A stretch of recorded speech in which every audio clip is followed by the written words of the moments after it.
Pronoun. Menghafal kata ganti. Subject, object, possessive, pronoun, possessive, adjective, reflexive, I, me, my, mine, myself, you, your, yours, yourselves, we,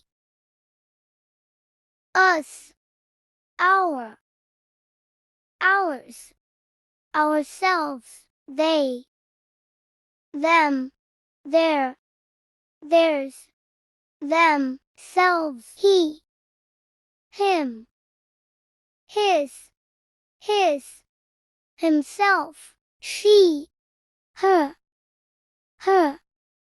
hers, herself, it,